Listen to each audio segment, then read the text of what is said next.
So at some point in your life, along with everybody else that has ever walked through time or history and throughout the world, we have all dealt with stress or anxiety or depression or feeling stuck or like God's not hearing us or he's not there and he's not answering.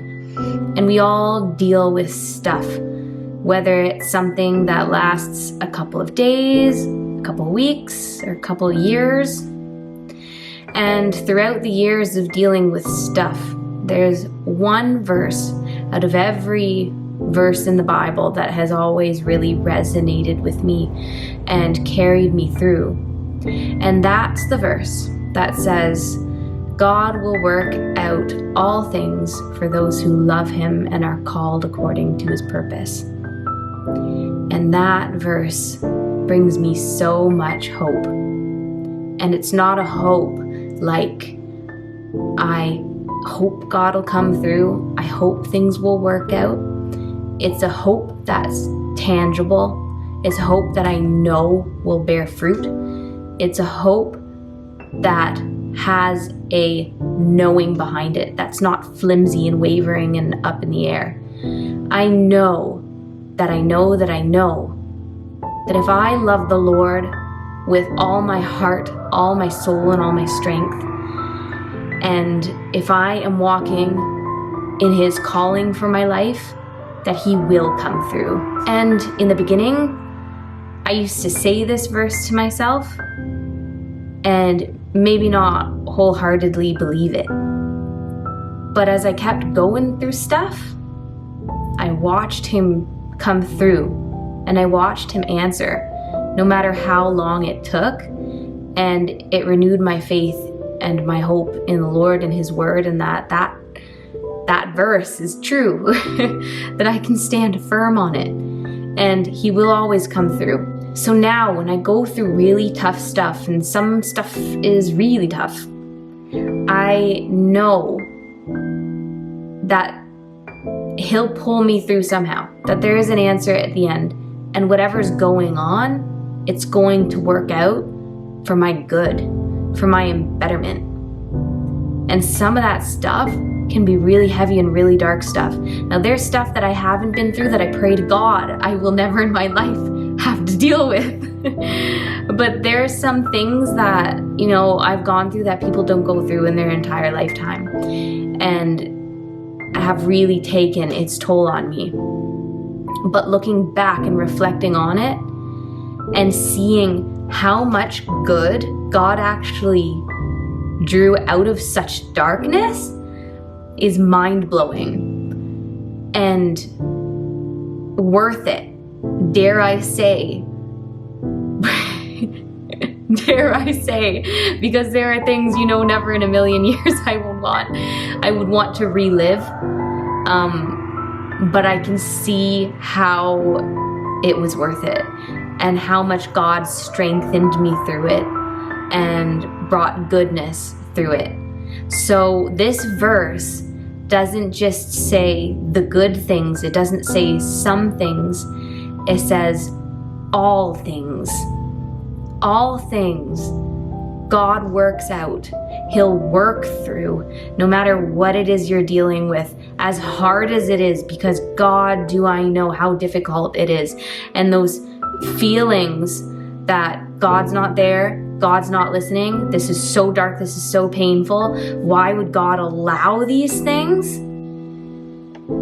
I believe that God is completely in control of absolutely everything.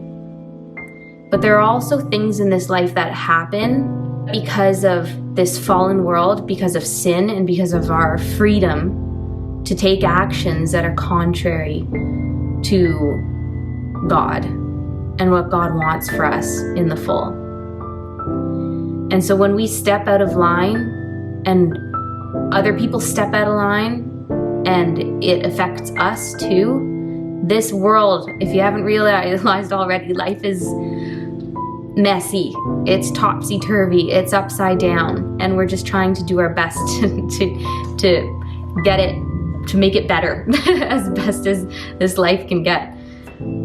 So it's always going to be messy, and there's always going to be darkness, and there's always going to be hurt.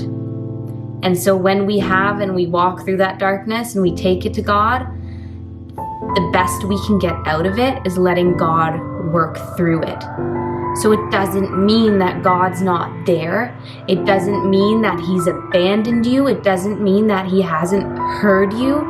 He is so present with you, no matter what darkness you've experienced in the past, no matter what you're going through right now. The hope that you can have is that God's allowing it for a purpose. And that purpose is so much bigger than we can ever understand. And even I still go through the questions of, but God, man, sometimes you allow stuff that's just so dark. Stuff I can't think about without crying. I can't comprehend. It's so hard to comprehend and to understand. And we just have to believe and trust that God sees beyond what we're going through, and he sees the eternal value of allowing us to go through some really hard stuff. And there are some things that I can't even think about without crying. There are some things in this world that are just too hard. And I have to have that perspective and that belief that God's going to work everything out for our good if we love him and if we're truly called for his purpose. And I'm not saying that as an excuse, as an excuse to pretend like God's good and it'll all work out and it'll all be okay. God's still good. Just have faith. Just have faith. Just have faith.